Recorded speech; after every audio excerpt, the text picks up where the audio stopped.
the one thing that we've always held as a very important part of our house, of our plan, is Rebecca and I making sure that we do whatever we have to do to protect Kaylin, Sarah, and Tommy.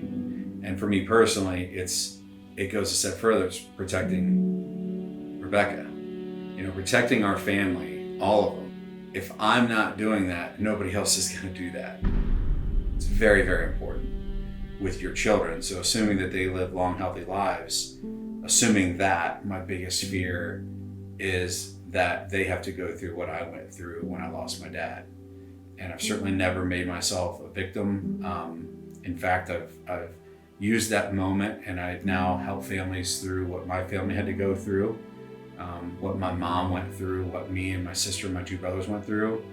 But I never want them to feel that pain, A, of losing a parent, and B, after that point, somehow have the financial burden that comes along with that. That is absolutely not fair to a child, and I just don't ever want to see that happen. I think in our family, it's really important because we've already experienced a loss in your past that, moving forward, I've never wanted our kids to have to, worry about their parents dying. That's first and foremost.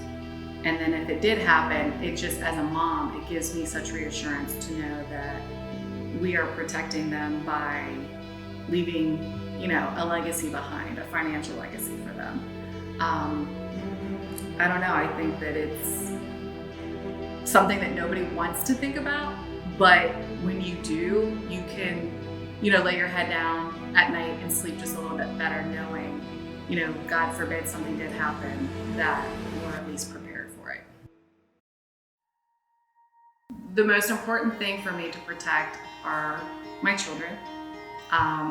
Kaylin, who's 24, I had her when I was 17 years old. She is just a blessing, and she has been through a lot, but also has persevered. And I think that, by able to show her, how to be strong and independent at a young age has really helped her in her own future.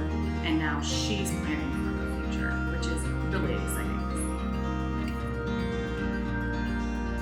As an adult now, after college, I decided that maybe my college path wasn't the path I wanted to continue on, but it led me to realize that my real passion was caring for kids and giving them the love they need and teaching them and showing them equal respect and showing them that they can do anything they want to do, and they just need to put their minds to it.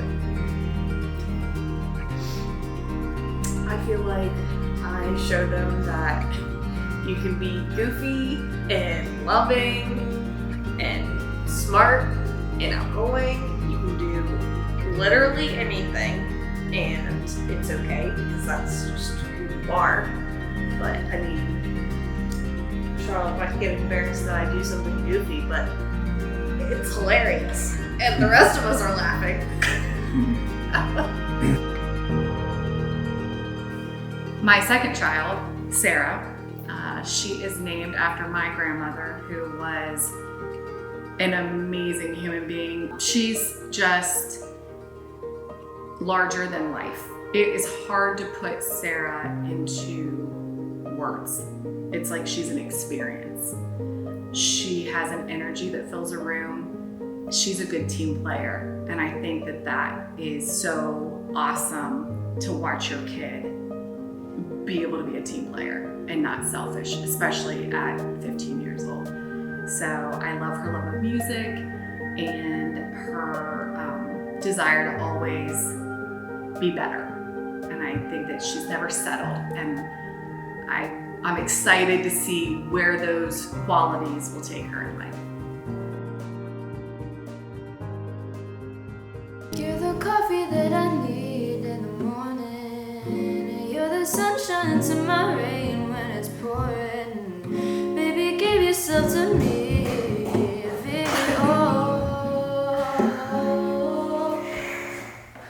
Keep looking forward, though.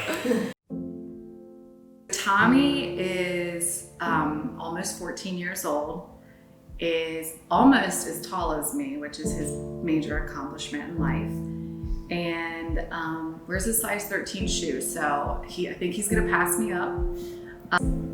My favorite thing about Tommy is that he has a secret. He is a really thoughtful, soft person on the inside, but because he lives in this athletic world where he is constantly trying to dominate the competition, I think people would guess that he would be maybe arrogant or cocky, but he's actually, really shy and insecure about his place, and like if he'll fail, which kind of strives him to constantly be better. He is named him after your dad because, we wanted to kind of carry on your family legacy. And it's just ironic how much he's actually like your dad. And I love that he takes his name seriously. He wants to do Thomas Clark, the name Thomas Clark, justice. And I think that he's very proud of his name. He's proud of his namesake. And I think that he shows that in the way he treats other people and just the way he brings his best competitive self to every situation. I'm named after my grandpa, my Papa Tom, that died at a baseball game when he was pretty young, so never got to meet him. But I'm glad I'm named after him because it just feels cool and feels good to know that I'm named after such a great dad, coach, and everything pretty much. And it's like being a Clark. I don't know, it's just a fun family. You never know what's gonna happen. At 34 years old, I was faced with the loss of my husband, who took care of everything. He wrote the bills out, he was the money maker, he was very organized and doing all that. And I was pretty scared, pretty lost. I had 4 kids, and basically I really had no idea how much we had. I just didn't know. I was young, so I didn't, I think neither one of us really talked about death. We didn't think about that. We didn't talk about, well, what will you do if something happens to me? We never got that far. So it was a scary time. If we could go back, and I wouldn't want to ever go back and go through this again, but I hope that we would be able to sit and talk about this even before he had his heart trouble. I hope we could do that. That is something I think all young couples should do, is be prepared for something that you don't really think that could happen to you. So I wish we could go back and do that again and be prepared. I find it really special that Joey, my son Joey, has his business is helping people like what we've gone through. That's been that's what he's doing, and he's helping people do that. And he's done a wonderful job with his family. He's helped many people to put their lives in order, but especially his own family.